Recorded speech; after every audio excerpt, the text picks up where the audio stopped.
네, 여러분 안녕하십니까? SBS 뉴스특보입니다. 국회에서는 조금 전인 오전 10시부터 본회의가 열렸습니다. 오늘 오전에는 이 긴급 현안 질문이 예정되어 있습니다. 이제 곧 시작할 것 같은데 시작하면은 바로 국회 현장 연결해서 함께 들어보도록 하겠습니다. 먼저 이 한세원 기자와 오늘 어떤 긴급 현안 질문에서 어떤 주제로 질문과 답이 오갈지 간단히 정리부터 해보겠습니다. 한 기자. 예, 안녕하세요. 네, 오늘 의제는 어떤 것들인가요? 네, 오늘은 코로나19 방역 대책이 그동안 잘 돼 왔는지를 먼저 점검을 해보고요. 네. 그리고 국민들이 많이 관심을 가지고 계실 백신 수급 문제에 대해서 집중적인 질의가 있을 것으로 보입니다. 오늘 이제 3명이 출석을 해서 의원들의 질문에 답을 할 텐데 정은경 질병청장이 출석을 해요. 이건 어떤 의미가 좀 있을까요? 그렇습니다. 말씀하신 대로 오늘은 정세균 국무총리와 권덕철 보건복지부 장관 그리고 정은경 질병관리청장이 이 정부를 대표해서 출석해서 여야 의원 9명의 질의에 답을 할 예정입니다. 말씀하신 것처럼 가장 눈길이 가는 게 정은경 질병관리청장의 출석인데요. 네. 대개 긴급 현안 질문에는 그 국무위원, 즉 장관급 이상들이 출석을 해서 국민들에게 설명을 했었는데 네. 이 정은경 장관은 청장, 즉 차관급이거든요. 네. 차관급이 이 긴급 질문에 나오는 것은 매우 이례적이다. 이렇게 볼 수 있을 것 같습니다. 네, 이렇게 이례적이라는 거는 이제 그만큼 오늘 백신 관련된 이야기들이 많이 나올 거다. 그래서 전문적인 이야기들이 많아서 아무래도 좀 전문성이 있는 통장이 나온 것 같습니다.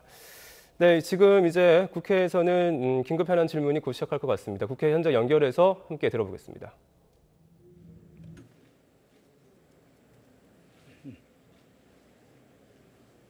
예, 존경하는 국민 여러분, 박병석 국회의장님과 선배 동료 의원 여러분, 국회 보건복지위원회 더불어민주당 간사를 맡고 있는 전주시 병 김성주 의원입니다. 예, 총리님 나와 주십시오.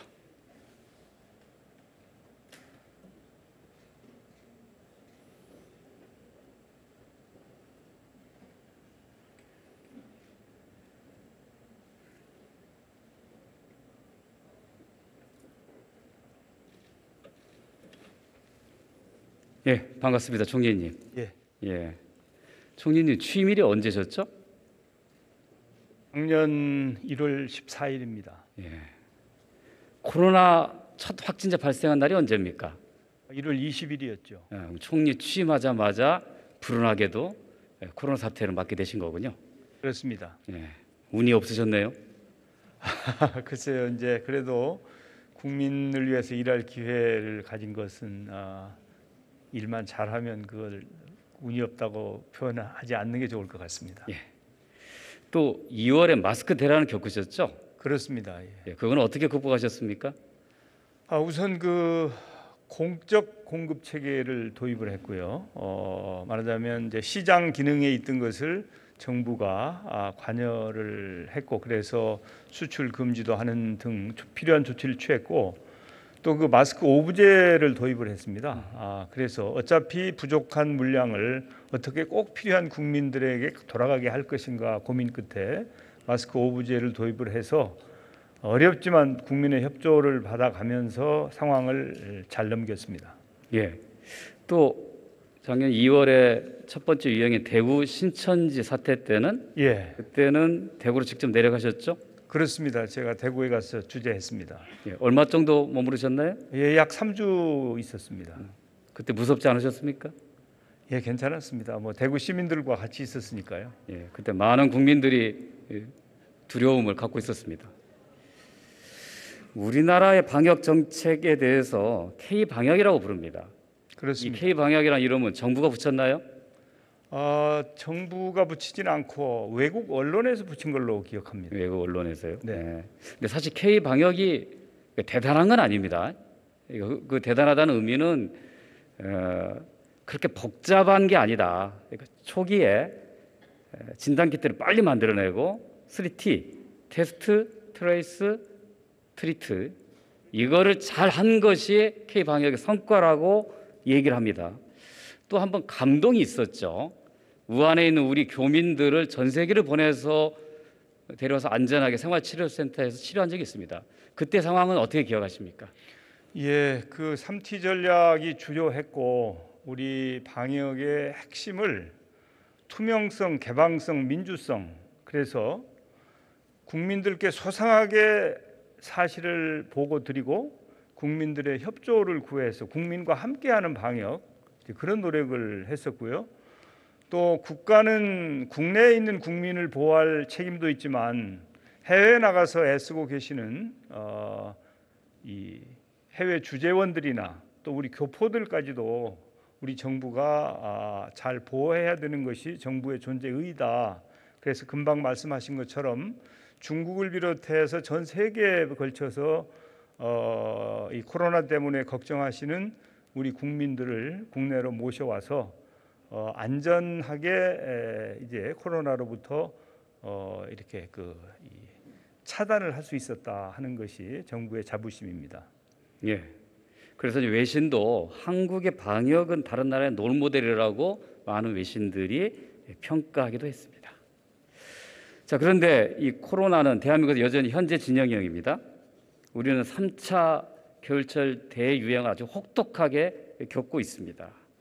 이러다가 K-방역의 신화가 무너지는 게 아닌가라는 위기감도 닥쳐옵니다. 다행히 오늘은 확진자가 633명으로 조금 줄긴 했습니다. 자, 총리께서는 이 3차 유행의 원인 어디에 있다고 보십니까? 계절적인 요인도 있는 것 같고요. 벌써 1년여 이제 코로나와 싸우다 보니까 사실은 일부에서 방역이 좀 해이할 수도 있고 또 국제적으로는 코로나가 잠잠해지지 않고 성하니까 우리는 이제 국경을 닫지 않은 나라 아닙니까? 그렇기 때문에 외국으로부터 유입되는 환자들도 많고 해서 그렇다고 개방 경제를 하고 있는 대한민국의 입장에서 어떤 나라처럼 문을 꽁꽁 닫을 수도 없는 그런 상황이어서 이런 것들이 복합적으로 작용해서 3차 유행이 왔다 이렇게 판단하고 있습니다. 그럼 어쨌든 간에 지난 연말 기점으로는 감소 추세에 들어간 것은 맞다 이렇게 판단하시는 겁니까? 조심스럽습니다만은 일단은 그 피크를 통과했다. 그것은 뭐 여러 가지 이제 확진자 숫자도 있습니다만은 이제 감염 재생산 지수라는 게 있지 않습니까? R값. 예. 예, 그 R값이 1.23 뭐 또 경우에 따라 지역에 따라서 그 이상까지 올라갔었는데 지금은 1 수준으로 내려왔기 때문에 우리가 앞으로 방역을 철저하게 잘 하면 그러면 안정화 추세로 갈 수 있다 이렇게 판단하고 있습니다. 예. 그 다른 나라하고 한번 비교해 보면 화면을 좀 보여주시기 바랍니다. 인구 100만 명당 코로나19의 발생률 추이를 보면 우리는 뉴질랜드와 대만과 함께 가장 낮은 수준에 있고요. 이미 백신 접종에 들어간 미국, 이스라엘, 영국은 굉장히 높은 수준에 있습니다. 이 두 차이 총리께서 어떻게 설명하실 수 있습니까? 결국은 초기에 방역을 어떻게 잘 했느냐 그리고 이제 우리처럼 그 3T 전략을 동원해서 철저하게 차단하고 치료하고 그리고 그걸 제대로 했느냐 안 했느냐 그리고 국민들께서 얼마나 협조를 잘 해주셨느냐 말하자면 참여 방역이 가능했냐 가능하지 않았느냐가 핵심이라고 생각하고요. 예. 그리고 이제 의료 시스템이 무너지지 않고 의료 시스템을 유지하고 있다고 하는 것이 방역 성공의 뭐 성공이라고 말씀하시면 또 달리 말씀하실 분도 계실지 모르겠습니다만은 K 방역의 핵심 중에 하나다. 의료진의 헌신 그것은 결코 잊을 수 없다 이렇게 말씀드리겠습니다. 예. 자, 그런데 이제 정부가 모두 잘하는 것은 아닙니다. 특히 동부 구치소 집단 감염 사태, 요양병원 집단 감염 사태는 명백한 방역 실패 사례입니다. 총리, K 방역을 주도한 정부가 국가 책임하에 놓여 있는 수용실에서 집단 감염을 막지 못했다는 것 심각한 일 아닙니까? 예, 그렇습니다. 그래서 이제 제가 동부 구치소 문제에 대해서는 직접 제가 국민 여러분들께 정부가 관리하는 시설에서 이렇게 많은 확진자가 나온 것에 대해서 그리고 또 초동에 그것을 제대로 진압하지 못한 점에 대해서 송구하다는 말씀을 2번씩이나 드렸고 또 제가 직접 현장에 가서도 그 필요한 대책을 마련하고 지금 그 대책을 잘 추진하고 있는 중입니다.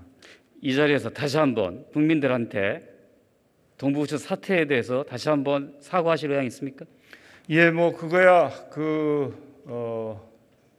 그때나 지금이나 사실은 이제 구치소는 정부가 관리하고 있는 시설인데 구치소에서 많은 확진자가 발생한 것에 대해서 국민 여러분께 송구하게 생각하고 앞으로 그러한 일이 다시 재발하지 않도록 정부는 최선을 다하겠습니다.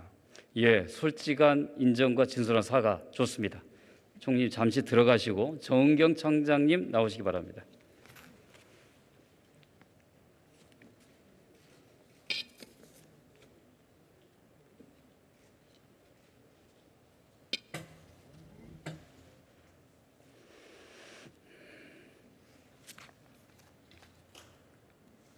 예. 예, 코로나 방역 상여론관으로 고생이 많습니다. 열심히 하겠습니다. 팔은 좀 나으셨습니까? 네, 좋아지고 있습니다. 작년 11월 27일 동부구치소 교도관이 최초로 확진됩니다. 그 후에 교도관 10명이 추가로 확진됩니다. 왜 이때 전수조사를 안 했습니까? 처음에는 교도관 직원들이 먼저 확진이 돼서 역학조사를 시행해서 밀접 접촉자에 대해서는 직원과 또 재소자에 대해서도 검사를 계속 진행을 했었습니다.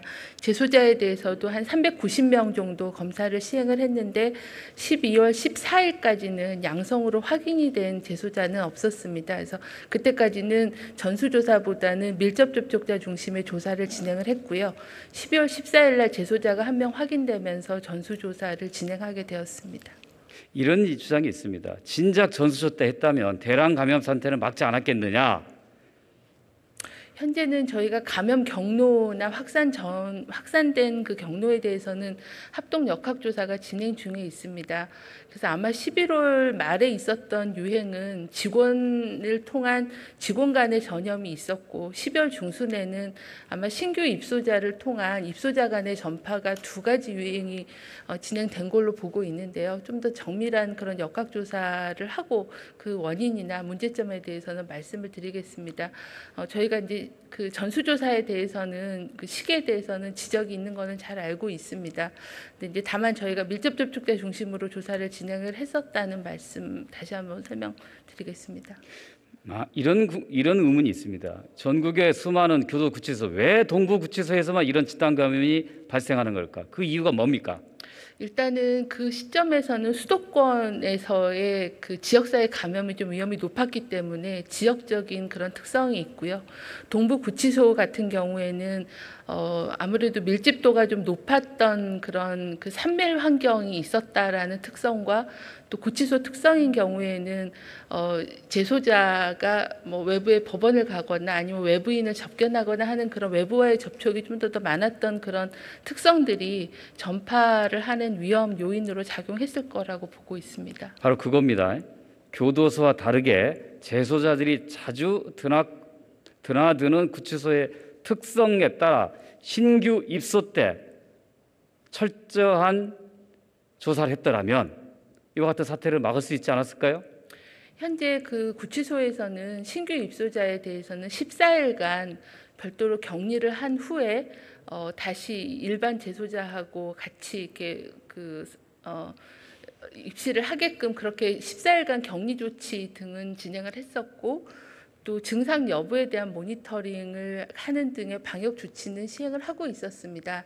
다만 코로나19의 특성이 무증상이 상당히 많고 또 경증인 경우에는 본인이 인지하기도 어렵고 발병하기 전에 이틀 전부터 전염력이 있기 때문에 그러한 특성들이 14일간의 격리만으로는 그 유입을 차단하는 데는 좀 한계가 있었다라는 그런 문제점은 인지를 하고 있습니다. 그래서 그 이후에는 저희가 모든 신규 입소자에 대해서는 입소 시 그리고 14일 격리 해제 시에는 반드시 검사를 해서 검사 기반으로 그 유입을 차단하는 그런 조치를 강화를 하고 있는 상황입니다. 바로 지금 그 내용이 바로 핵심입니다. 증상이 없으면 검사하지 않은 거, 그게 놓친 첫 번째 요인이라고 생각합니다. 근데 이런 의문을 갖고 있습니다. 그런 건 당연히 이런 집단 수용 시설에 대해서는 질병청이 지침을 갖고 있어야 되지 않느냐. 이거 어떻게 된 겁니까? 교정 시설에 대해서는 말씀드린 대로 증상 모니터링과 격리 조치는 진행을 했지만 검사 기반의 조치를 시행하지 못한 것은 일부 아쉬움이 있고 문제라고 생각을 합니다. 그래서 그 부분에 대해서는 조치를 해서 검사 기반으로 철저히 관리하도록 하겠습니다. 예. 다시 복지부 장관께 질의하겠습니다.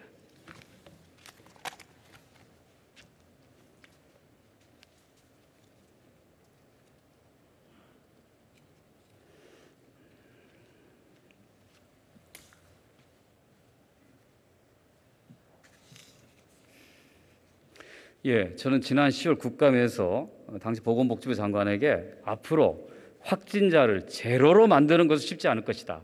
그러나 사망자를 낮추는 것은 우리 노력에 따라서 얼마든지 가능할 것이라고 하면서 요양원, 요양병원 같은 고위험 시설에 대한 철저한 방역을 당부했습니다. 그런데 우리는 왜 요양병원을 막지 못했습니까? 그 원인이 뭡니까? 네, 먼저 많은 희생이 발생한 데에 대해서 송구스럽게 생각합니다. 요양병원은 이 코로나19가 발생하면서부터 상당히 위험한 이런 밀집 지역으로 생각을 해서 여러 가지 대책을 수립했습니다만 그 와중에 특히 지역사회로 많이 확산이 되면서 그 지역사회에 거주하는 종사자들이 요양병원에 들어가면서 출퇴근을 하면서 이제 일부 발생했는데요. 그 과정에서 그 출입을 하는 것에 대한 검사랄까 이런 것들 조금 주기를 단축하든지 했어야 하는데 이 무증상을 발견하지 못한 게 제가 볼 때는 큰 원인이었다고 생각합니다. 나는 그렇게 하지 못한 게 이번 사태의 원인이라고 생각합니다. 네. 이거는 누구 탓할 수 없습니다. 정부의 잘못입니다. 더구나 이 요양병원 집단 감염 사태는 충격적입니다. 엄청난 사망자를 낳기 때문입니다. 자, 문제는 확진자 발생 후 사후 대응이 문제입니다. 요양병원과 시설 환자가 발생했다면 어떻게 해야 되는가? 요양병원은 감염병 전문병원은 아니거든요. 이럴 경우에 전문 의료 인력을 신속하게 투입하거나 아니면 다른 전담병원으로 이송하는 게 필요했는데 기존의 코호트 격리 방식만 고집했습니다. 왜 그랬습니까? 네, 저도 와서 이제 파악하다 보니 이 코호트 격리된 요양병원에서 그런 문제가 발생했습니다. 확진자와 그리고 밀접 접촉자 그리고 그냥 일반 직원들 이걸 충분히 먼저 그걸 파악을 하고 이 사람들을 그에 맞게 분리 조치를 했어야 하는데 그걸 못했다는 게 제가 와서 파악한 문제점이고요. 그래서 제가 와서 전수 현장 조사를 했습니다. 그리고 그에 따라서 그 당시에는 또 수도권에서 특히 의료진이 많이 부족한 상황이었고 또 중증 병상이 부족한 상황이었습니다. 그래서 저희들이 이제 상급종합병원에는 1% 행정 명령을 내려서 확보를 하는 등 해서 환자가 전원할 수 있는 병상도 마련을 하도록 하고 그리고 긴급 대응팀을 저희들이 신속하게 해당되는 요양병원에 파견을 해서 초기에 확진자와 밀접 접촉자 이런 걸 분리를 하고 다른 병원으로 전원을 하고 하는 조치를 취하고 있습니다. 예, 다시 총리님께 질의하겠습니다.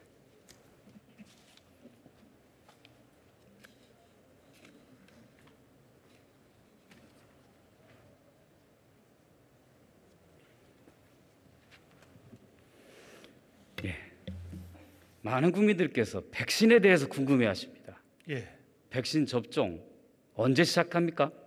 2월 달에 시작할 예정입니다. 2월이면 구체적으로 초, 중, 말 언제입니까? 그것은 특정하기는 쉽지 않습니다만은 일단 2월 달에 시작은 할 수 있을 것으로 판단하고 있습니다. 그거를 많은 국민들이 이해를 못합니다. 2월 며칠 하겠다. 왜 정부가 답변하지 못하느냐? 총리 답변해 보십시오. 예, 백신과 관련한 계약서에 보면 일반 상업 관련 계약서하고는 좀 다릅니다.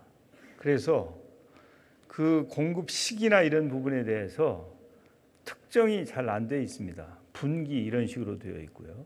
그래서 국민들께 정부가 어떤 보고를 드리면 그게 차질이 생기지 않아야 정부의 신뢰가 유지될 터인데, 그래서 정부로서는 쉽게 일방적으로 언제다라고 말씀드리는 것이 쉽지 않습니다. 현재 이제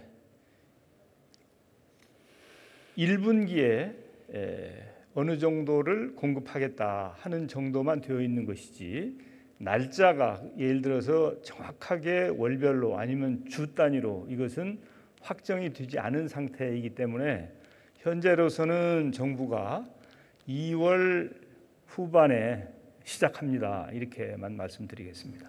이런 의문이 있습니다. 지금 맨 먼저 접종이 예상되는 아스트라제네카 백신의 경우에 현재 우리나라 안동에서 생산하고 있지 않습니까? 그렇습니다. 근데 왜 이거를 우리가 접종하지 못하느냐, 이런 의문입니다. 그것은 우리 식약처에서 사용 승인을 받아야 됩니다. 현재 아스트라제네카에서 식약처에 사용 승인 요청을 했고, 지금 식약처는 특별한 팀을 만들어서, 원래는 상당히 오랜 기간이 걸립니다. 수개월이 걸립니다. 그 백신에 대해서 사용 허가를 내주려면. 그런데 신속하게 지금 상황이 급박하기 때문에 가장 빠른 시간 내에 허가를 내려고 준비를 하고 있는데, 그래도 한 40일쯤은 걸릴 것이다. 그래서 2월이 넘어야 아스트라제네카 백신의 사용 허가를 식약처에서 낼 수가 있습니다.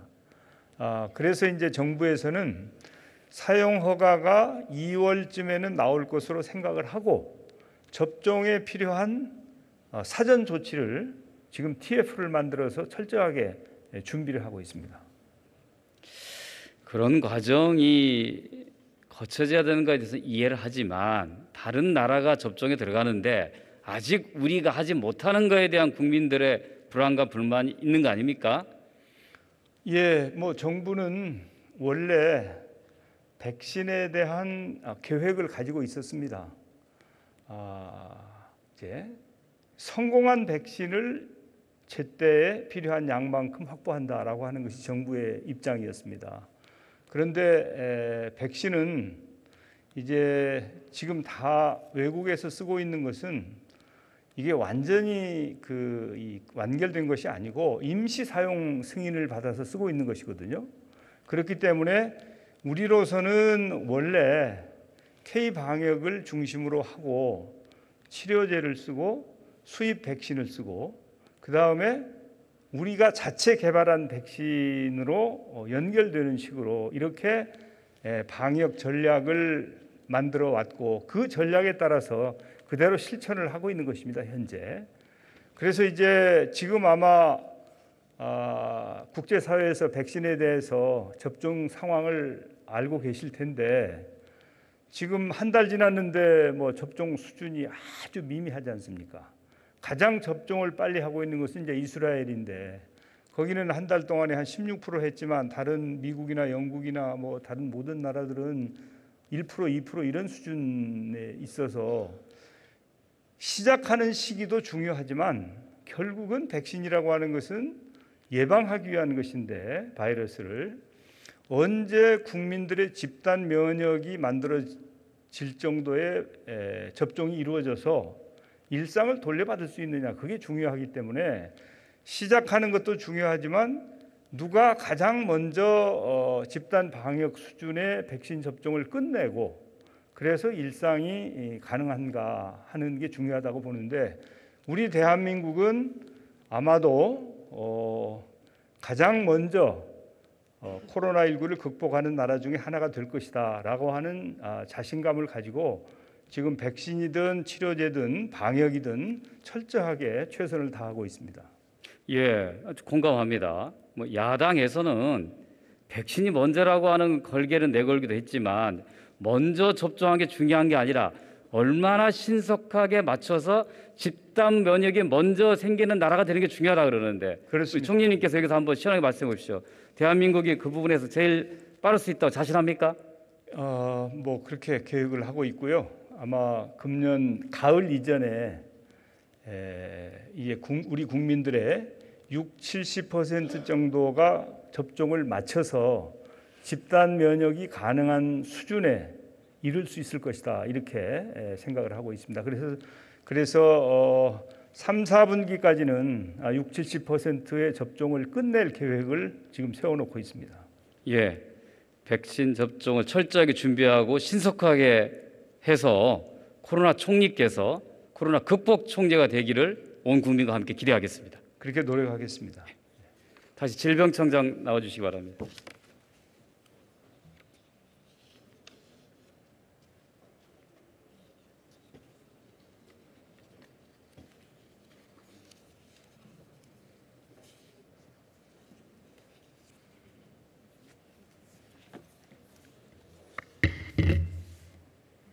자, 이제 우리 철저한 방역과 함께 백신과 치료제를 잘 활용하는 것이 이 코로나 위기로부터 벗어나는 중요한 관건이 될 것입니다.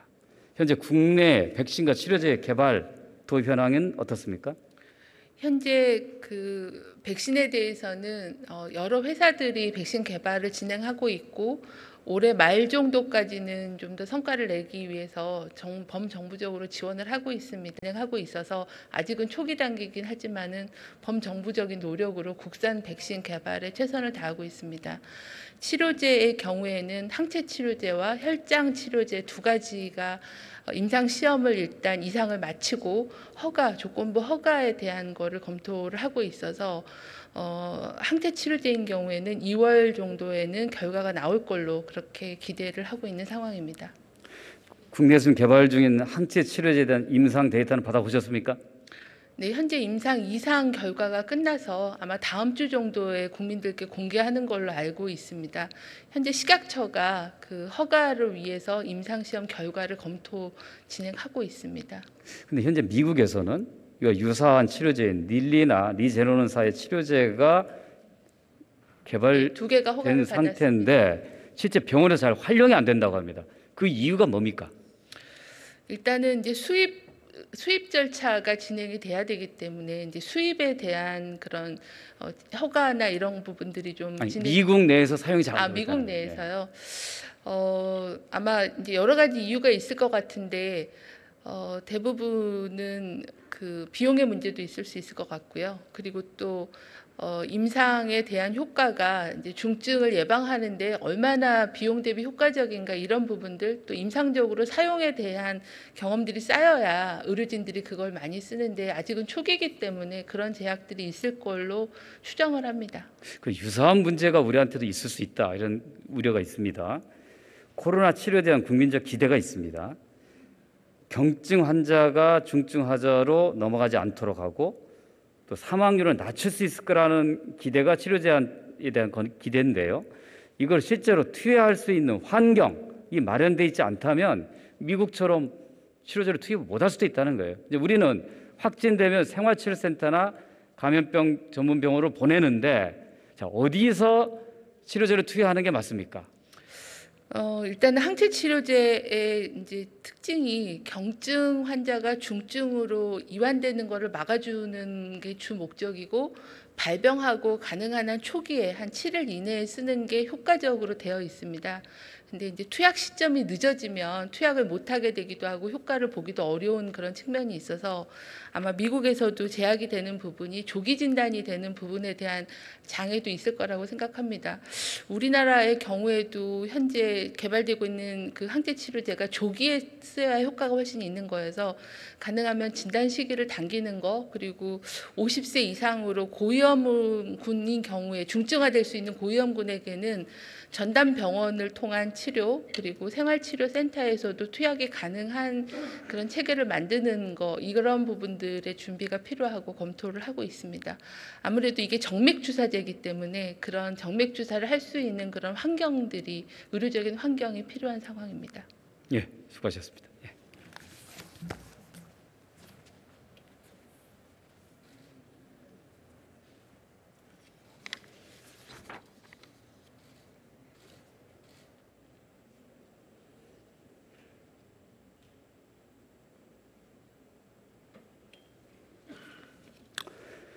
예, 우리는 긴 터널을 지나고 있습니다.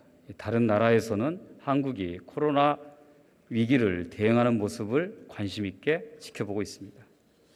우리 국민들은 코로나를 겪으면서 한국이 선진국보다 더 우수하다고 믿게 되었습니다. 그래서 우리는 K-팝, K-푸드처럼 K-방역이라고 부릅니다. 문재인 방역, 민주당 방역이라고 얘기하지 않습니다. 우리의 방역 모델은 어느 정부나 정당에 의존하지 않는 독특한 것입니다. 그래서 국민적 자부심이 되었습니다. 지난 3차 겨울 유행을 겪으면서 우리도 완벽하지 못하다는 걸 경험했습니다. 그래 결코 우리는 실패한 것이 아닙니다. 이제 마지막 고비를 넘고 있습니다.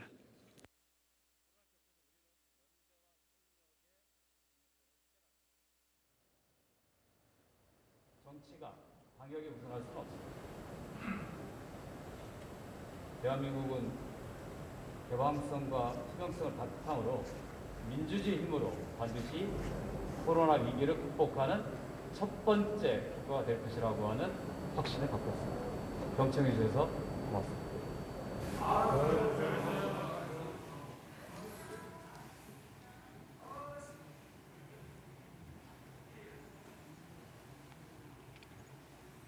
예, 김성주 의원 수고하셨습니다. 다음은 경남 창원 성산 출신의 국민의힘 강기윤 의원 나오셔서 질문해 주시기 바랍니다.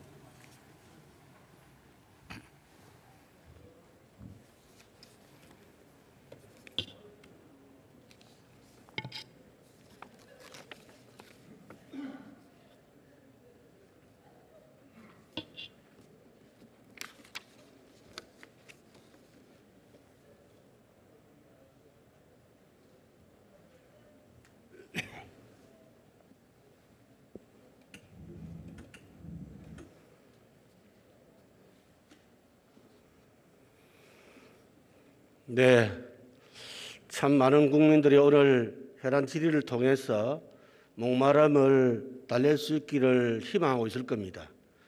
저는 세 분의 정부의 이야기를 듣고 더 답답함을 느끼고 있습니다. 존경하는 박병석 국회의장님과 선배 동료인 여러분, 근로자 중심도시 창원 성산구 국민의힘 강기윤 의원입니다. 국민 여러분, 코로나로 인해 얼마나 힘들고 불안하십니까? 제가 창원에 가면 시민들께서 코로나 때문에 기훈아, 나라가 와 이러노? 올해는 백신을 맞게 하나? 이러다 굶어 죽겠다. 많이들 물어보십니다. 이게 지금 혼란스러운 우리들의 현실입니다. 정부가 실체도 없고 장명자도 누구인지 모르는 K방역을 운운하면서 치적 홍보하는 사이에 국민들의 고통은 날로 커지고 있습니다. 정부는 이른바 코로나 4대 실패를 만들어 크나큰 국가 혼란을 가중시키고 있습니다. 첫째, 중국 우한 코로나 바이러스 초기 방역 실패. 둘째, 조기 백신 도입 실패. 셋째, 변이 바이러스 방역 실패. 넷째, 동부지소 방역 실패. 이런 정부의 연속된 실책 속에 국민의힘은 국민들의 일상으로 돌아갈 수 있도록 최선의 노력을 다하고 있다는 말씀을 드립니다. 국민 여러분, 코로나 종결점, 방역의 끝은 무엇보다도 백신입니다. 국민들의 백신을 맞아서 하루빨리 일상으로 돌아갈 수 있도록 하는 게 급선무입니다. 다행히 저희 당이 한결같이 요구한 신속진단키트가 선별진료소에서 검사되고 있고 당초 정부안에 포함되어 있지 않던 백신 구매비 9천억도 반영시켰습니다. 우리 야당의 노력과 호소로 선제적인 방역이 가능한 체계가 조금씩 만들어지고 있는 것 같습니다. 여당과 정부에 간곡히 호소합니다.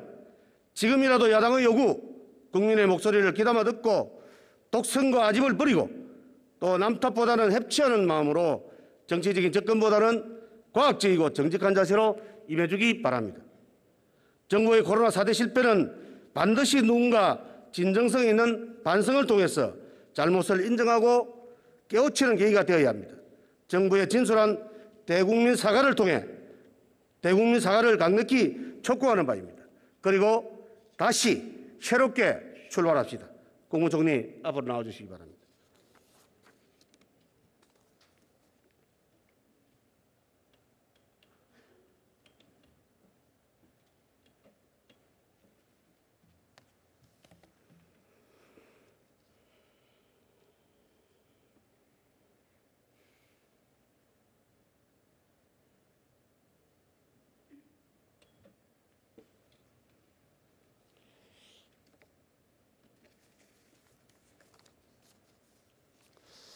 총리님, 요즘 많이 힘드시죠? 괜찮습니다. 그래서 힘내시기 바랍니다. 예, 고맙습니다. 대선 반열에 올라 있더라고요. 대선 반열에 올라 있더라고요. 예. 뭐 제 의도와는 전혀 상관없이 그런 말씀이 나오는 것 같습니다. 아마 솔직하고 잘못하면 잘못했다는 그런 나름대로의 진솔함 때문이 아닌가 저는 생각하고 있습니다. 솔직하게 하겠습니다. 그런데 오늘 발언을 듣고 제가 실망을 했습니다. 정치는 뭐니 뭐니 정직과 성실일 겁니다. 저도 노력하고 있습니다. 오늘 많은 국민들이 보고 있습니다. 진솔한 답변을 부탁드립니다. 예, 그렇게 하겠습니다. 총리님, 전쟁을 경험한 많은 분들이 이 코로나 사태를 두고 6.25 사태보다 더 힘들다고 합니다. 정말 힘든 것 같습니다. 동의하시리라고 저는 생각합니다. 방 안의 모기를 잡기 위해서는 밖에 있는 모기를 못 들어오게 문을 닫고 잡아야 되는 것이 맞을 겁니다. 그런데 겨울에 모기가 없다고 생각하는 주무장관의 인식에서 전문가들의 의견을 무시하고 중국 입국에 문을 연 것이 최초 확산의 계기가 되었다고 저는 생각합니다. 방송 토론에서 우리 당 한고성 의원이 백신 넉장 구매에 지적을 하니까 민주당 모 의원께서 백신을 온라인 쇼핑하듯 버튼만 누르면 되는 줄 아느냐고 비판했습니다. 혹시 정부가 백신을 온라인 쇼핑하듯 구매할 수 있다고 생각하고 넉장 대체한 것은 아닌지 반대로 묻고 싶습니다. PPT 보시겠습니다. 영국이 12월 8일부터 접종을 시작해서 전 세계 41개국이 지금 접종하고 있습니다. 안타깝게도 우리나라는 아직도 계획조차 잡지 못하고 있는 것 같습니다. 총리, 방역의 끝은 실체도 없는 K방역이 아니라 백신입니다. 우리나라는 언제 접종이 가능합니까? 답변 바랍니다. 그 백신을 우리가 왜 맞죠? 백신을 맞는 것은 예방하기 위해서 맞는 것입니다. 지금 앞서 말씀하신 나라들 하루에 확진자가 몇 명 나오는지 혹시 통계를 알고 계십니까? 영국이 몇 명입니까? 미국이 몇 명이고? 그래서 그렇게 그 일방적으로 판단할 일은 아니고 우리 대한민국은 대한민국에 맞는 전략을 가지고 있는 것입니다. 그 전략에 따라서 최선을 다하고 있어요. 그리고 이제 백신을 접종하는 것도 아까도 제가 말씀드렸지만은 시작이 중요한 게 아니고 끝이 중요하다. 총리, 언제 접종이 가능한지 그것만 말씀해 주십시오. 언제 접종이 가능합니까? 2월 달에 가능합니다. 2월 달? 예. 알겠습니다. 예. 다음 PPT 보시겠습니다. 백신 확보 내용입니다. 안타깝게도 우리나라 저 명단에 없습니다.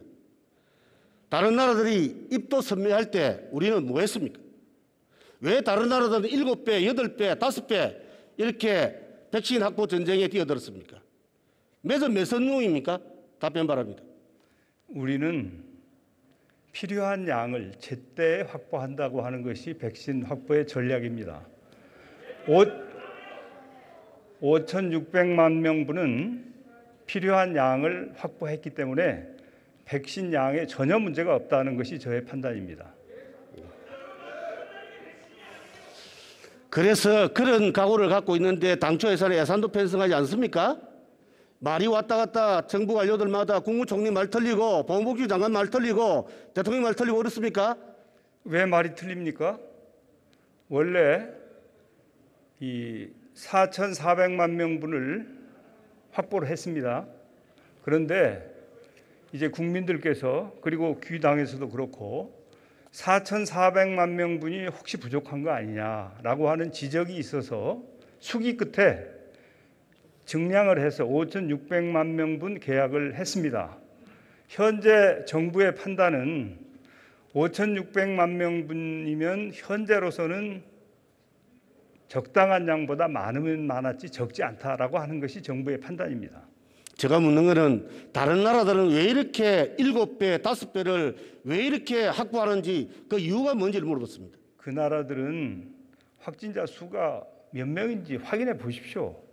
백신과 방역 상태와는 연관이 되어 아니, 있는 것이지. 잠깐만요. 백신이 치료제가 아닙니다. 물론이죠. 그런데 확진자하고 무슨 관계 있습니까? 관계가 있습니다. 그 나라의 인구수보다 7배를 확보한 이유가 뭐라고 보십니까? 그 나라에 가서 물어보셔야죠.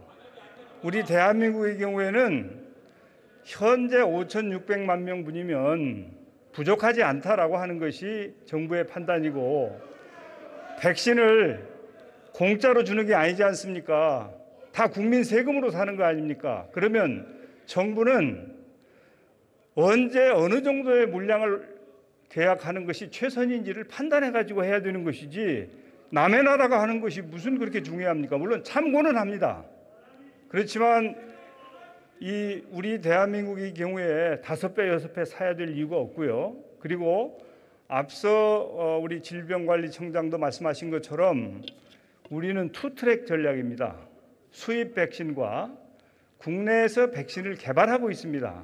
그렇기 때문에 국내에서 백신이 나올 때까지 연결, 소위 말하는 브릿지 역할을 할 수 있는 적정량이 얼마인가, 우리가 보기에는 4,400만 명분으로 판단을 했는데 현재 5,600만 명분을 계약을 했습니다. 그것은 국민의 뜻과 정치권의 뜻도 경청하고 귀를 기울여서 수용한 결과다, 이렇게 이해해 주셨으면 좋겠습니다.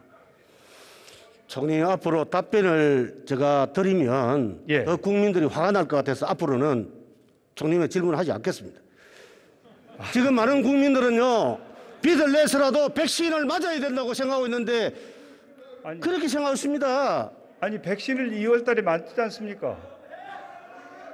우리가 백신을 안 맞습니까? 백신을 맞지 않습니까? 그리고 빚은 가능하면 적게 내는 게 좋지, 무작정 빚을 냅니까?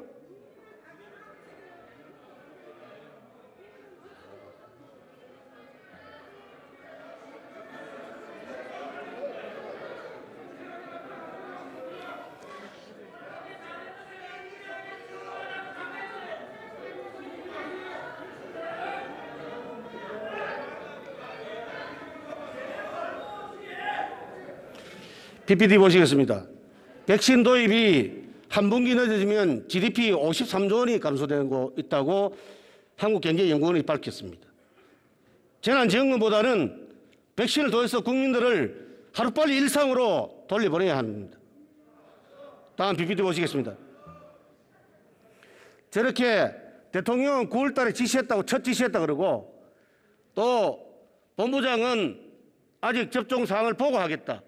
정세균 총리도 7월 달에 100명의 확진자가 있어서 백신 구매에 대해서 아직 마음을 두고 있지 않았다, 이런 발표가 있었습니다. 백신 도입, 청와대 늦은 이유가 청와대입니까? 질본청입니까? 답변 바랍니다. 예, 질본청이고요. 질본청을 관리하고 감독하는 복지부나 총리실이나 청와대 모두 관계가 있습니다. 그러나 주무부처는 질병청입니다. 그럼 이참에 질본청장을 국민들 앞에 저는 책임을 져야 된다고 봅니다. 누군가는 책임져야 됩니다. 글쎄요, 저는 거기에 공감하지 않습니다. 결국은 우리가 언제 코로나19로부터 벗어날 수 있는가, 그것으로 평가받는 것이지 언제 시작했느냐가 중요하지 않습니다. 그리고 아무리 빨리 시작한들 집단 면역을 이룰 수 있는 그 백신 접종이 신속하게 이루어지지 않으면 별 의미가 없는 것입니다. 그런 전략을 우리는 이미 가지고 있다. 총리님, 제가 질문하는데 질본청장이기에 책임을 져야 되냐, 여기에만 답변하면 됩니다. 예, 저는 특별히 책임질 일은 없다고 봅니다. 그렇게 짧게 답변해 주시기 바랍니다. 예. 총리, 백신 구매비 당초 예산 편성 안 된 것 알고 계시죠? 야당의 주장으로 9천억 반영된 거 아시잖아요. 그때도 복지부는 의지가 크게 없었습니다. PPT 보시겠습니다. 2020년도 11월 5일 날 당초 예산에 백신 구매비가 편성되어 있지 않다고 제가 지적하니까 그때 대해서 예비비로 하면 된다고 무책임 발언을 했습니다. 총리, 예비비가 어떤 데 사용하시는지 아시잖아요. 이때도 의지가 없었습니다. 다음 PPT 보시겠습니다. 복지 전체의 11월 26일 날 전체 국민 다 맞아야 된다니까 3천만 명만 하겠다 그랬습니다. 대한민국 국민 전체가 5천만 명이다. 5천만 명 해라니까 나중에 미사용하면 공무원 책임이 있다고 그랬습니다. 그때 내가 한 말이 안 맞으면 내가 다 사겠노라고 이야기했습니다. 의지가 없었습니다. 백신 대회 왜 이렇게 소극적이었나? 총리님의 답변을 부탁드립니다. 혹시 우리 국내 제약사가 치료제나 백신을 개발해서 깜짝 이벤트 하려고 한 것은 아닌지 하는 매우 유감을 갖고 있습니다. 이벤트 좋아하고 눈 감고 아웅하면 국가 국민은 병 들어갑니다. 왜 이렇게 소극적이었는지 답변 바랍니다. 예, 의지가 있었습니다.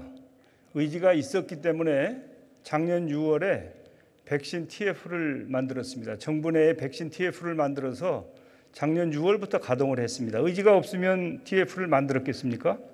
그리고 그 이후에 저도 관여를 했고 대통령께서도 지시를 하셨고 정부 차원에서 백신 관련 회의도 여러 번 했습니다.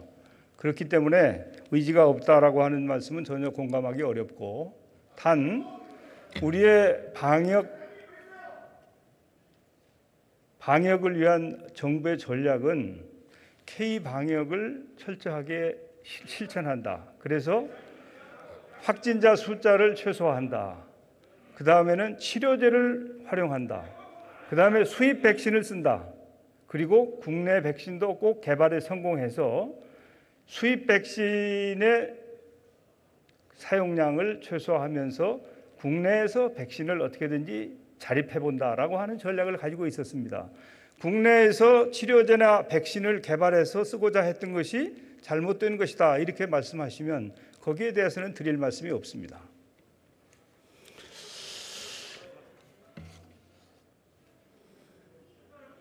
총리님, 국민이 권한을 위임준 겁니다. 권력의 주인은 국민입니다.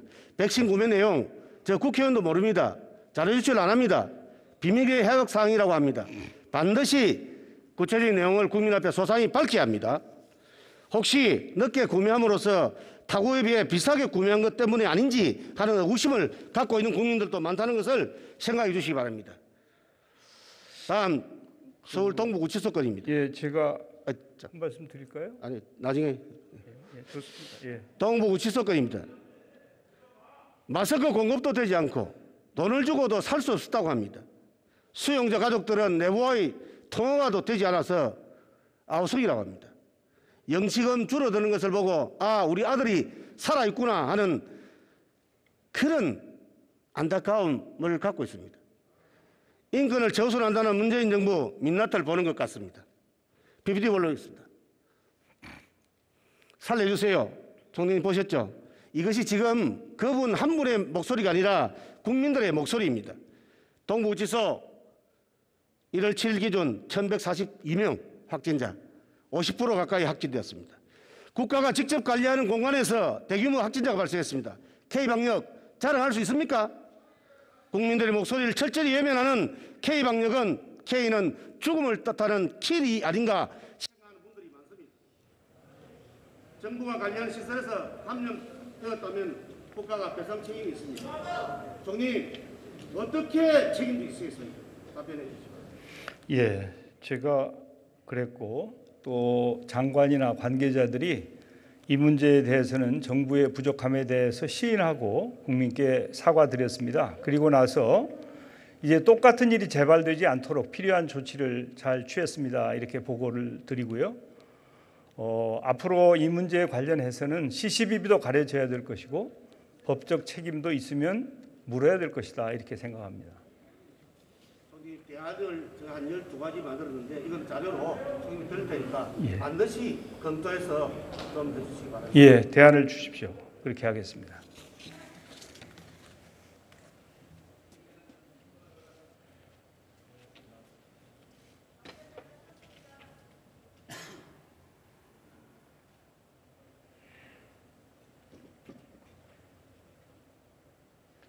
국민 여러분, 국민의 힘이 빨리 코로나 종식되어서 우리 국민들이 일상생활로 돌아갈 수 있도록 최선의 노력을 다하겠습니다. 감사합니다.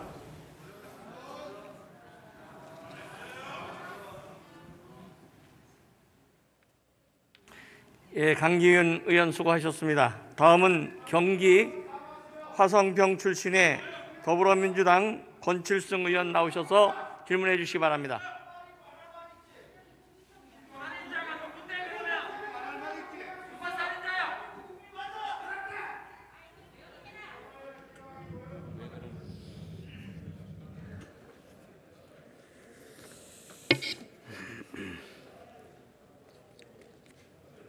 존경하는 국민 여러분, 그리고 박병석 국회의장과 선배 동료 의원 여러분, 더불어민주당 경기 화성병 출신 권칠승입니다.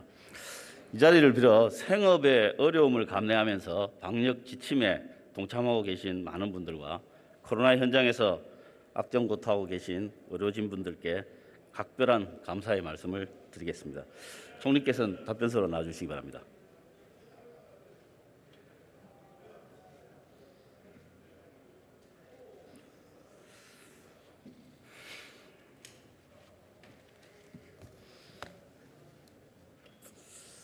방역 지휘에 노고가 많으십니다. 감사합니다.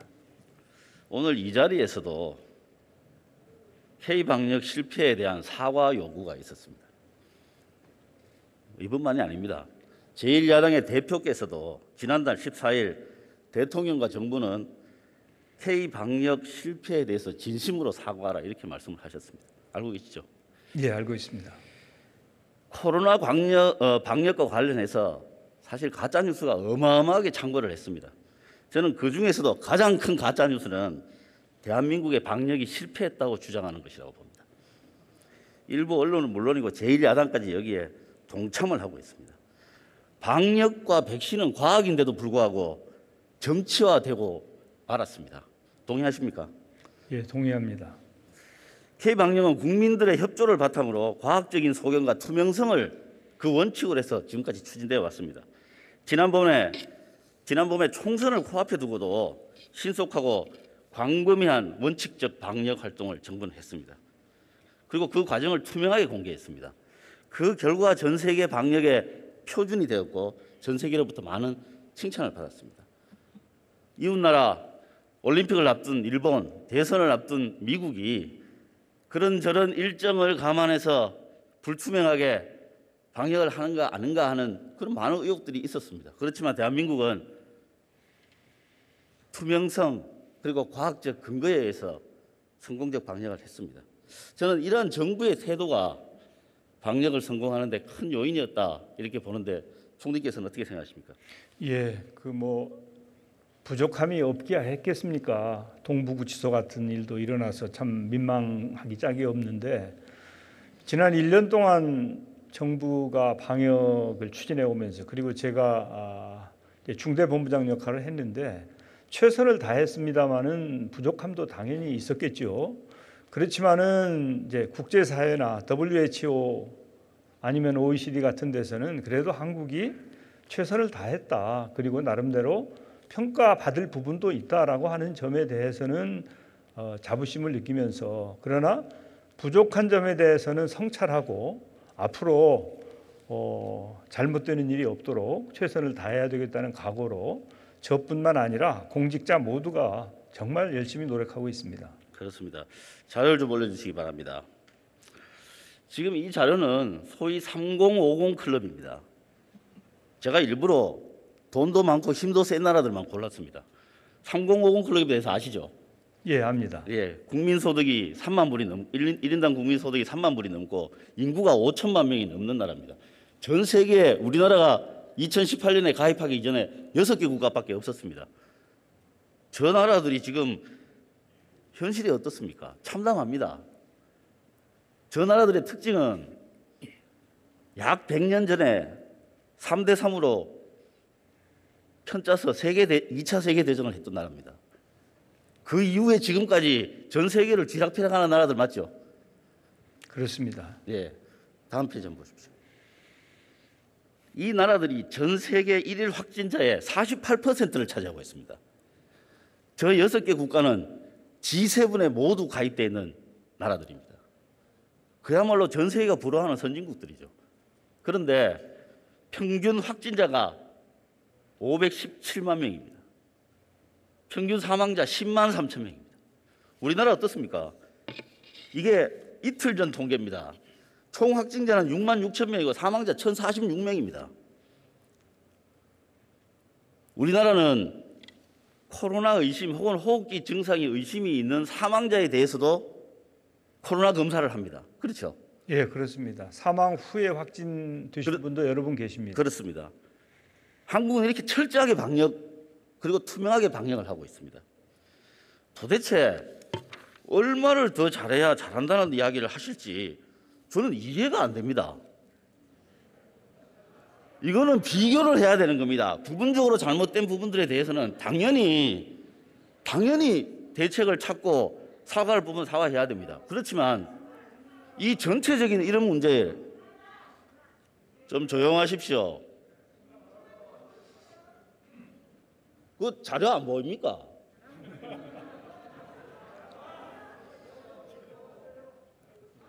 총리님께 묻겠습니다. 저는 이거는 더 잘하라고 하는 매가 아니고 아예 망해라고 고사를 지내는 것 같은데 총리님 어떻게 생각하십니까? 예, 뭐 그렇습니다. 이제 야당의 입장에서는 또 여당도 마찬가지고 정부가 하는 일에 대해서 국민을 대신해서 감시하고 감독하시는 입장에 있기 때문에 지적도 하실 수 있고 또 정부는 그런 지적에 대해서 겸허히 수용하고 경우에 따라서는 그런 의견을 받아들여서 개선도 하는 그런 노력을 하고 있고 앞으로도 그렇게 하겠습니다. 네, 방역의 주체는 국민입니다. 이런 우리의 성과를 실패라고 이야기하면 지금 일선에서 많은 어려움을 감수하면서 방역에 협조하고 있는 대부분의 국민들에 대한 이건 저는 모독이라고 생각합니다. 총리님도 동의하시죠? 예, 뭐 국민들께서 정말 적극적으로 참여 방역을 해주시고 또 협조하기 때문에 그래도 국제적인 비교에서는 우리 국내만 보면 대단히 고통스럽지만 국제 비교에서는 그래도 대한민국이 나름대로 잘 하고 있다는 평가를 받을 수 있는데 그 공은 국민과 의료진 그리고 봉사하시는 분들에 있다고 저는 생각합니다. 그렇습니다. 저는 K방역이 전체적 평가에서 실패했다고 주장하는 것은 절대로 받아들일 수가 없다고 봅니다. 왜냐하면 만약에 이게 실패했다면 그동안에 해왔던 방역의 원칙을 바꿔야 됩니다. 실패했으니까요. 그렇지만 지금 그동안에 해왔던 과학적 근거, 투명성 이런 부분들을 버리고 다른 방식으로 방역을 실시한다. 저는 그야말로 실패를 가져올 것이라고 생각합니다. 총리께서는 어떻게 생각하십니까? 예, 그 성패는 방역에 성공했느냐 실패했느냐는 앞서 의원님께서 보여주신 확진자가 인구 비례 얼마나 되느냐 또 사망률이 얼마나 높으냐 하는 것 가지고 결정돼야 된다고 보는데 아마 우리 대한민국은 OECD 국가 중에서 한 2등 정도는 하고 있는 것 같습니다. 그래서 이제 앞으로 더 잘하도록 노력하겠습니다만은 하여튼 그런 점도 평가할 부분은 평가를 해주시고 또 지적하실 필요가 있는 부분은 지적해 주시면 최선을 다하겠습니다. 예, 구체적인 부분에 있어서 고쳐야 될 부분들 분명히 있습니다. 예. 그렇지만 전체적인 원칙에 있어서는 정부가 물러서면 안 됩니다. 이게 만약에 원칙이 훼손되면 아마 걷잡을 수 없는 사태가 올 것이라고 저는 그렇게 생각합니다. 그동안 정부가 추진했던 과학적 근거, 투명성에 의거한 방역 정책을 꾸준히 유지해 주실 것을 부탁드리겠습니다. 예, 그렇게 하겠습니다. 네, 다음 자료 좀 올려주십시오.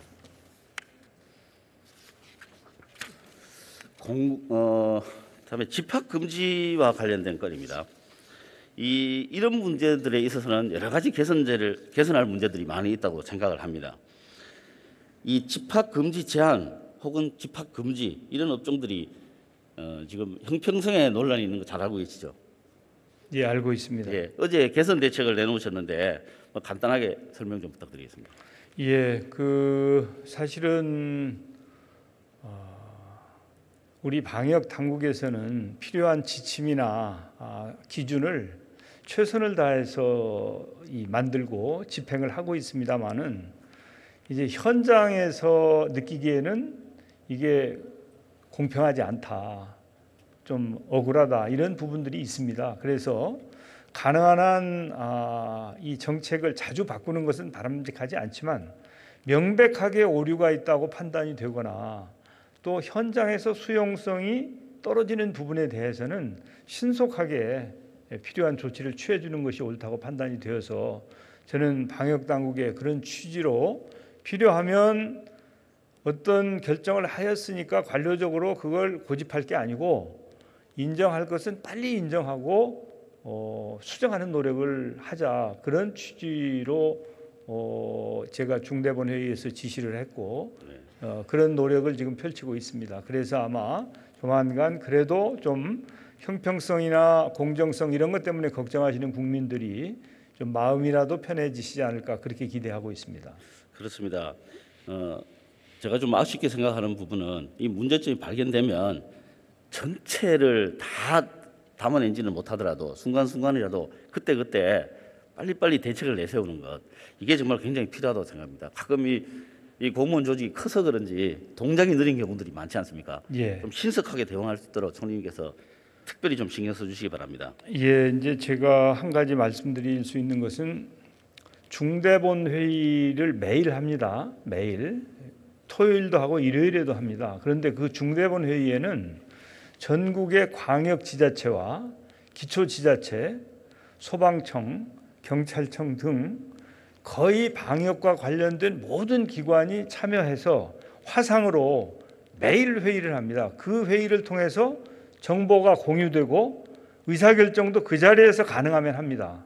그게 불가능한 경우에는 그 다음 회의로 넘깁니다마는 그렇게 신속하게 정보를 공유하고 의사결정을 하고 하는 것이 아마 다른 나라에서는 찾아보기 어려울 것이다, 이렇게 생각합니다. 그것은 우리 정부가 이제 그 온라인 그 시설이 잘 되어 있고 이 ICT를 잘 활용하는 것도 하나의 장점이기 때문에 그렇다고 보고 있는데, 이제 그런 기회를 통해서 국민들께서 힘들어하시는 부분이 있으면 빨리 캐치를 해가지고 그걸 고쳐드리고 하는 것이 정부가 해야 될 마땅한 태도가 아닌가 하는 게 저의 인식입니다. 네. 국민들께서는 17일 이후 거리두기를 좀 완화할 것인가에 대해서 것에 대해서 관심이 많으실 텐데 혹시 정부 내부에서 결정된 바가 있습니까? 아직은 물론 이제 결정되지는 않았습니다만은 요새 이제 지난 연말을 피크로 해가지고 그 확진자 숫자가 조금 줄어드는 양상이고요.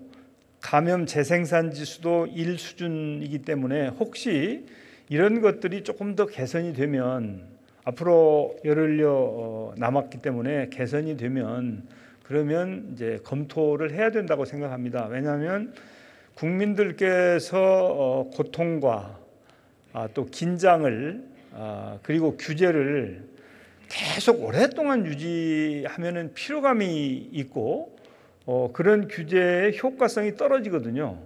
그렇기 때문에 만약에 이 수치가, 방역 수치가 호전이 된다면 국민들께서 조금은 더 유연하게 생활을 하시거나 영업 활동을 하실 수 있도록 하는 것을 잘 검토해 봐야 된다는 생각인데, 이것은 이제 말이 앞서가면 저는 안 된다고 생각을 합니다. 그래서 아주 면밀하게 이렇게 예의 앞으로의 상황을 주시해서 그 결과에 따라서 판단을 하도록 하겠습니다.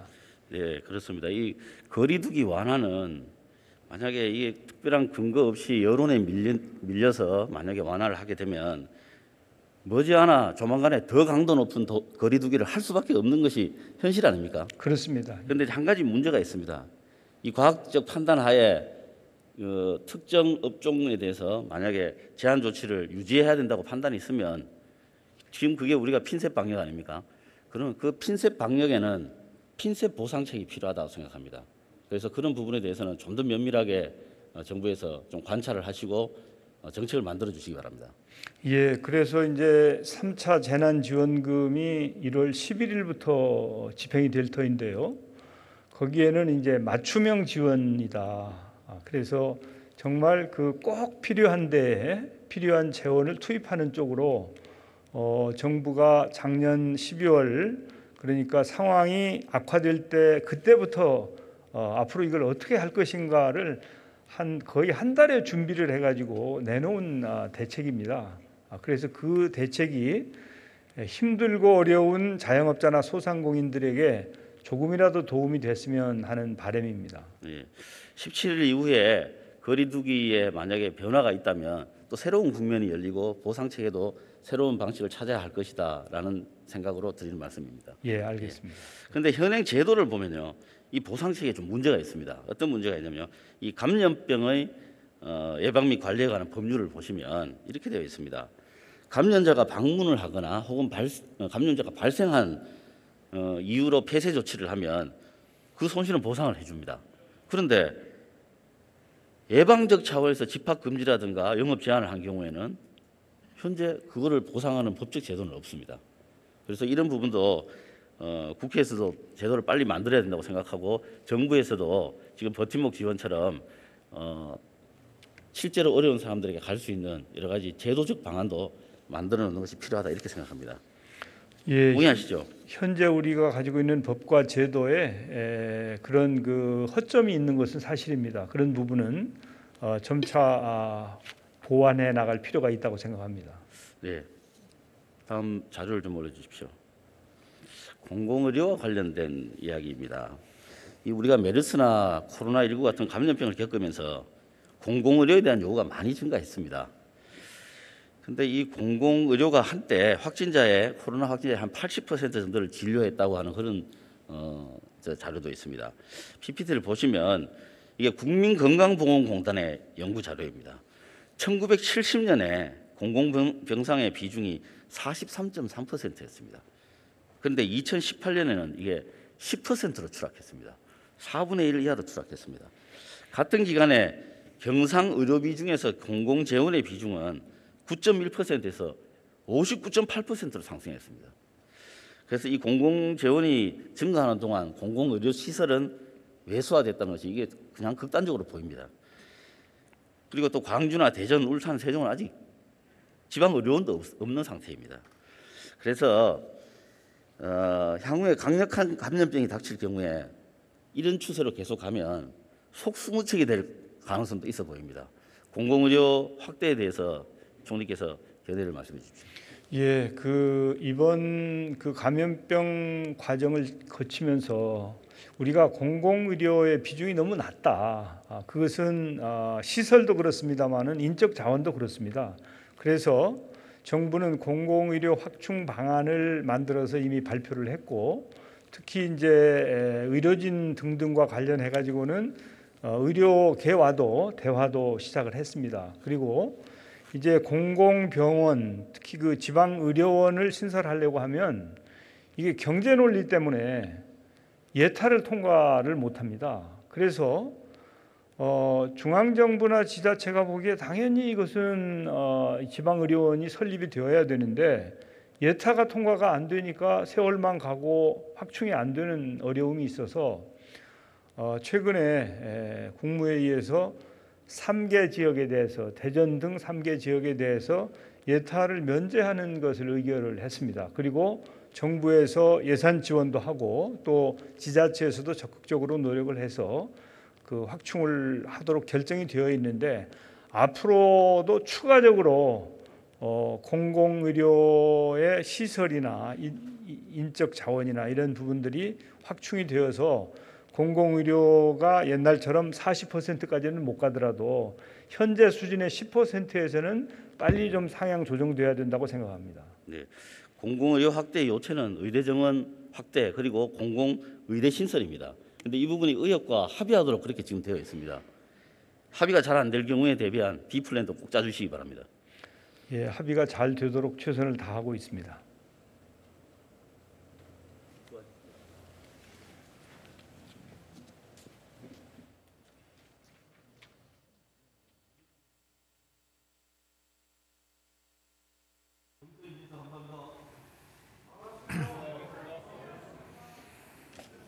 예, 권칠성 의원 수고하셨습니다. 시간을 잘 지켜주셨습니다. 다음은 부산 해운대 을 출신의 국민의힘 김미애 의원 나오셔서 질문해 주시기 바랍니다.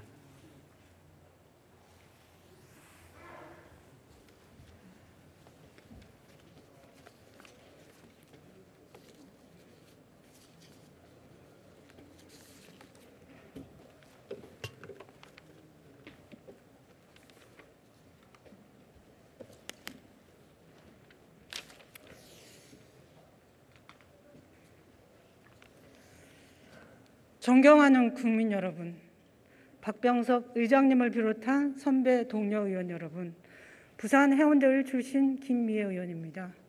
국민 여러분, 먼저 죄송하다는 말씀드립니다.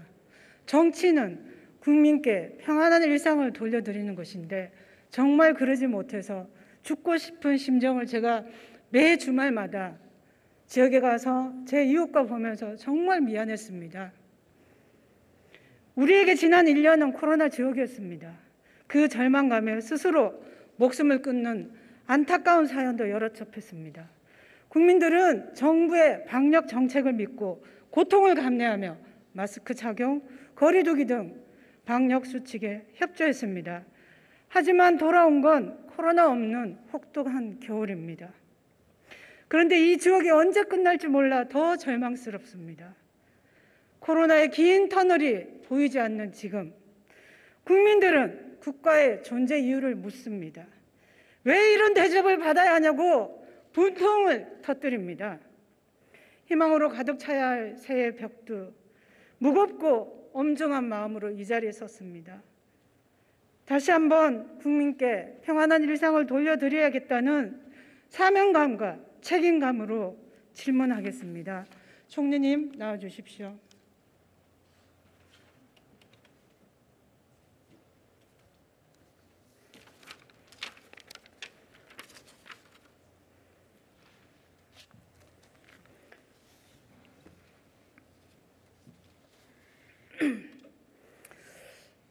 총리님 수고 많으십니다. 예. K방역 성공이지 실패 아니다 그랬는데 이 정권은 참 여론조사를 좋아했습니다. 문재인 대통령 80% 지지율 받았습니다. 지금 어떻습니까? 30%입니다. 왜 이렇다고 생각하십니까? 대통령께서 여론조사가 아주 좋았던 적이 많이 있습니다만은 최근에 이제 그 지지도 국정수행 지지도가 하락한 것이 사실입니다. 그 점에 대해서 내각을 책임지고 있는 총리로서는 뼈아프게 반성을 하면서 어떻게든지 국민들의 신뢰를 받도록 노력해야 되겠다고 다짐하고 있습니다. 네, 그게 국민의 마음입니다. 그런데 국민 마음과 동떨어진 말씀을 하시니까 국민들 오늘 이거 듣고 더 절망할 것 같아서 제가 몹시 마음이 힘듭니다.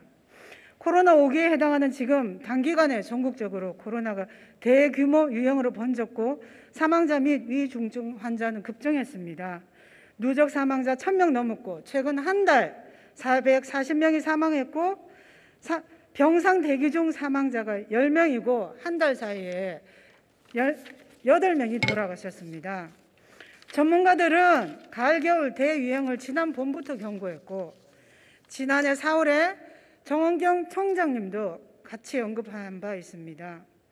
정부는 K방역 홍보에 신경 쓰는 동안 비상의료체계 구축에 실패했고 산무, 백신, 병상, 의료진이 없는 상태를 초래했습니다. 그걸 겨우 국민들은 소중한 목숨을 잃어야 했습니다. 우리나라 국민만큼 총리님, 우리나라 국민만큼 방역 수칙 잘 지킨 나라 있습니까? 아마 우리 국민들께서 제일 잘 협조해주고 계시죠. 그렇죠. 그런데도 정부는 제 할 일을 다 했고 대규모 사망자 발생은 불가항력이었습니까? 대규모 사망자가 발생된 거에 대해서는 매우 유감스럽고 좀 더 잘했었으면 얼마나 좋았을까 하는 아쉬움을 가지고 있습니다. 방역 정책 실패죠. 이러고도 K방역 성공했다고 국민께 말할 수 있습니까? 이제 성패는 지금은 이건 팬데믹 시대입니다. 그래서 우리 대한민국만 놓고 보면 이제 성패의 기준이 달라질 수 있죠. 그렇지만은 팬데믹이라고 하는 것은 세계 모두가 앓고 있는 전염병 아닙니까? 그러면 그것은 세계 다른 나라들과 함께 비교를 하셔야지. 알겠습니다. 우리만 놓고 말씀을 하시면 알겠습니다. 안 됩니다. 그건. 사기까지는 그렇게 말씀하실 수 있습니다. 저는 실패라고 생각하지 않습니다. 5기에 들어서 급증한 거는 어떻게 설명하세요? 부족함은 있었지만 실패다라고 하는 거에는 저는 동의하지 않습니다. 총리께서는 백신 조기 확보 실패에 대해서 상황을 낙관한 정부가 늑장 대응했다. 그게 이유라고 하셨는데 지금도 인정하십니까? 저는 뭐 그런 말씀 드린 적 없습니다. 없습니까? 예. 2020년 12월 20일 KBS 1호 진단에서 하셨으면 다시 한번 확인해 보십시오. 대통령께서는 국민들이 백신 조기 확보 실패에 대해서 비난 내지 비판을 하자 12월까지 13차례 백신 확보 지시했다고 했습니다. 총리님 언제 처음 들었습니까?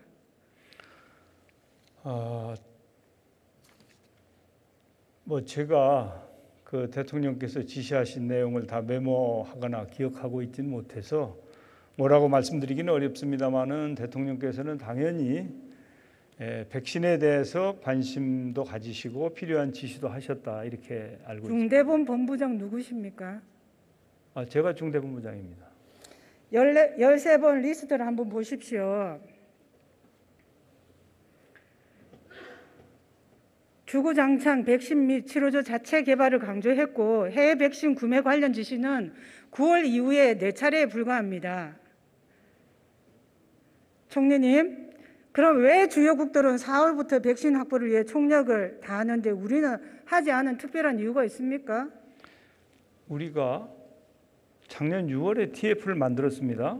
그리고 그 TF를 가동을 했습니다.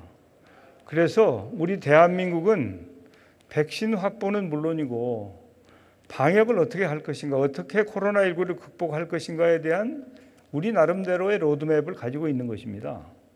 대한민국의 로드맵과 미국의 로드맵이 같을 수 없죠. 그래서 미국이나 영국이나 또 다른 유럽 나라들처럼 하루에 수만 명, 수십만 명이 나오는 나라하고 왜 우리나라하고 같이 비교하십니까? 좋습니다. 우리 대한민국은 그 나라들하고 다른 우리 나름대로 우리 실정에 맞는 전략을 가지고 있는 겁니다. 그럼 끝까지 그 전략대로 하십시오. 그런데 왜 대통령은 10일에 느닷없이 모더나 대표에게 전화까지 하시고 백신 그때서야 확보하려고 애쓰셨습니까?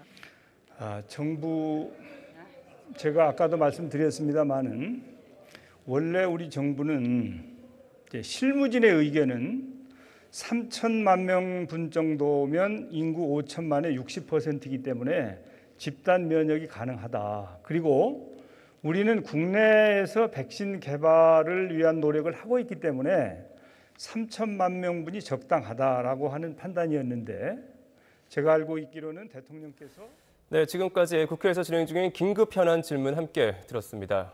이어지는 뉴스에서 관련 내용 정리해서 또다시 전해드리도록 하겠습니다. 특보 마치겠습니다. 고맙습니다.